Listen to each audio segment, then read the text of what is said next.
Well, welcome to Pastor's Chat today. It's good to say those words again.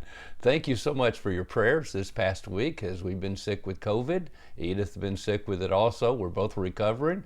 And we thought we'd go ahead this morning and start another Pastor's Chat as we look in the last two chapters of the book of Revelation, Revelations 21 and 22. Now, if you remember, chapter 20 ended with the great white throne judgment.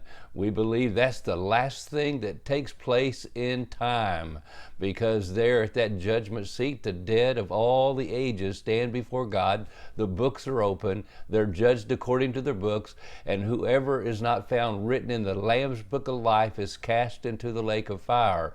And then I believe as we step into chapter 21, we step from time into eternity.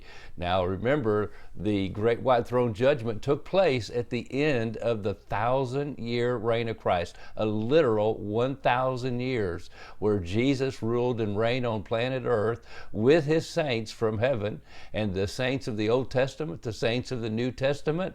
Jesus rules and reigns with them on earth for a literal 1,000 years. That's the end of time as you come to the great white throne judgment, and we step into 21. We go from time into eternity, and that means time is no more. Time has a past, has a present, has a future, and of course in eternity it's all an ever-present now, and that is our God. He is the eternal God. He's an ever-present, eternal now. There is no past with him. There's no future with him. He is everlasting, eternal right now. And that's what we begin to see as we come to chapter 21, as we step into eternity with him. And so that's what we see in verse 1. Now I saw a new heaven and a new earth. For the first heaven and the first earth had passed away. Also there was no more sea. Then I, John, saw the holy city, New Jerusalem, coming down out of heaven from God, prepared as a bride adorned for her husband. And I heard a loud voice from heaven saying, Behold, the tabernacle of God is with men, and he will dwell with them, and they will be his people. God himself will be with them and be their God. And God will wipe away every tear from their eyes. There will be no more death, nor sorrow, nor crying. There shall be no more pain, for the former things have passed away. And then he who sat on the throne said, Behold, I make all things new. And he said to me, Write, for these words are faithful and true. Now, how exciting are those words as we read about this new heaven and a new earth and a new Jerusalem, the holy city. Now, over the next verses in this chapter, we're going to see this holy city described as the Lamb's bride. And we'll talk more about that in the days ahead. But what we notice here, because John is seeing this holy city, he's seeing this new heaven and this new earth. And of course, the old earth and the old heaven have passed away, as we read in the very first verses here.